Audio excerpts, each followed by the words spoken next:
Morning. आज हम लोग इलेक्ट्रॉनिक कॉन्फ़िगरेशन या इलेक्ट्रॉनिक विन्यास का चैप्टर पढ़ेंगे।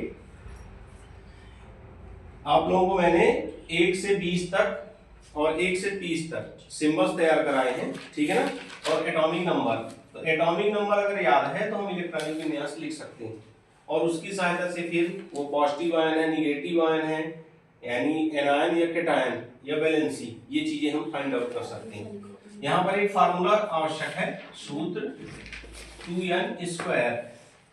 यहाँ पर n कक्ष संख्या है, यानी कौन सी कक्षा है ये। जैसे आपका ये न्यूक्लियस हो गया और ये पहली सेल हो गई, यानी पहली कक्षा, तो उसके लिए n = 1। इसको हम k से डिनोट करते हैं, k से। फिर दूसरी कक्षा ये हो जाएगी, तो यहाँ n = हो जाएगा 2, तो यहाँ इसको डिनोट करते हैं L से। तीसरी कक्षा इसको हम डिनोट करते हैं M से, n = 3। और फिर चौथी कक्षा इसको डिनोट करते हैं N से, n = 4। इस प्रकार से इसके आगे की भी सेल हो सकती हैं, लेकिन आपको 4 कक्षाओं में ही अभी आवश्यकता है।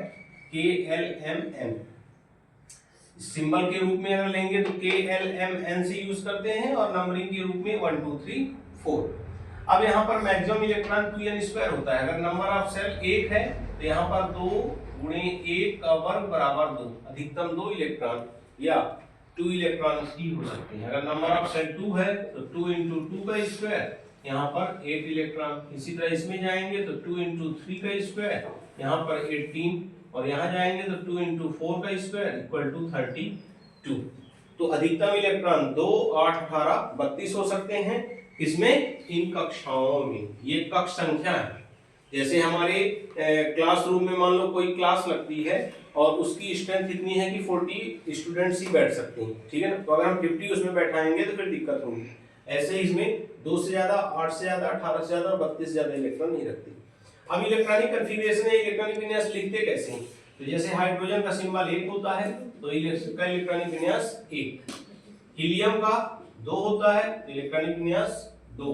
लिथियम का 3 होता है, इलेक्ट्रॉनिक विन्यास 2 1, क्योंकि पहली सेल में 2 इलेक्ट्रॉन से ज्यादा नहीं हो सकते। फिर इसके बाद बेरिलियम में जाएंगे तो 4 होता है तो 2 2। इसी तरह फिर आगे जाएंगे, फिर कार्बन में आएंगे 5 वाले में तो 2, कार्बन का 6 होता है तो इसमें 2 4।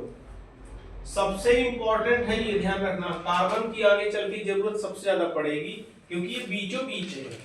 4 इलेक्ट्रॉन इसमें आउटर सेल में होते हैं, यानी बाहरी कक्षा में इसके 4 इलेक्ट्रॉन होते हैं और होने चाहिए कितने?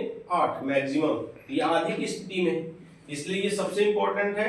That's why it makes most of the compounds, इसीलिए ये सबसे ज्यादा कंपाउंड फॉर्म करता है कार्बन। आगे चल के पढ़ेंगे कैटायन वगैरह, कैटिनेशन वगैरह, श्रृंखलन की क्षमता। फिर इसके बाद नाइट्रोजन, ऑक्सीजन, इन सब में चले गए। अब जैसे नियॉन में आ गए, नियॉन का 10 होता है, इसमें क्या होगा? 2 8। ये यहाँ पर आकर दूसरी कक्षा भी फिल हो गई, भर गई।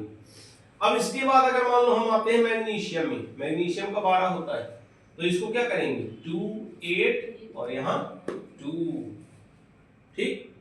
इसी तरह से हम आगे जाएंगे तो यहाँ पर आर्गन में जब आएंगे तो आर्गन का होता है 18 2 8 8। यहाँ पर थर्ड सेल में 18 इलेक्ट्रॉन होने चाहिए और है कितने? 8। लेकिन यहाँ 8 इलेक्ट्रॉन जैसे ही आगे की कक्षाओं में हो जाते हैं तो अगली सेल तैयार हो जाती है, यानी शुरू हो जाती है, फॉर्म हो जाती है। और जब उसमें 2 इलेक्ट्रॉन हो जाते हैं तभी फिर ये पीछे की सेल बढ़ती है। जैसे यहाँ पर आएंगे पोटेशियम में 19, तो यहाँ अगली सेल बन जाएगी 2 8 8 1, ठीक।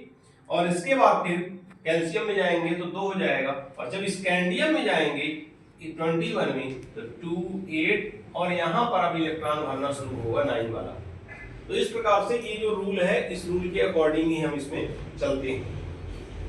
तो अब इन्हीं इलेक्ट्रॉन को, ये जो आपने इलेक्ट्रॉनिक विन्यास के रूप में इलेक्ट्रॉनों को ही दर्शाया, इसको यहाँ पर अब जैसे मान लो आपको दर्शाना है पोटेशियम 19, तो पहली सेल में कितने इलेक्ट्रॉन? 2 इलेक्ट्रॉन। दूसरी सेल में कितने इलेक्ट्रॉन? 8 इलेक्ट्रॉन। 1 2 3 4 5 6 7 8। फिर 8 इलेक्ट्रॉन, 1 2 3 4 5 6 7 8 और लास्ट में 1 इलेक्ट्रॉन। तो इस प्रकार से ये एटॉमिक संरचना के रूप में या परमाणु संरचना के रूप में आप इलेक्ट्रॉनों को दर्शाएंगे। तो इस तरह से किसी भी तत्व की हम परमाणु संरचना दर्शा सकते हैं, उसका इलेक्ट्रॉनिक विन्यास लिख सकते हैं, ठीक है ना। और आगे चलकर इसी की सहायता से भी हम लोग वैलेंसी वगैरह निकाल सकते हैं। सो आई होप आप लोगों को ये वीडियो समझ में आया होगा। सो प्लीज इस वीडियो को लाइक करें और कोई क्वेरीज हो तो कमेंट करें और हमारे चैनल को सब्सक्राइब करें। Thank you.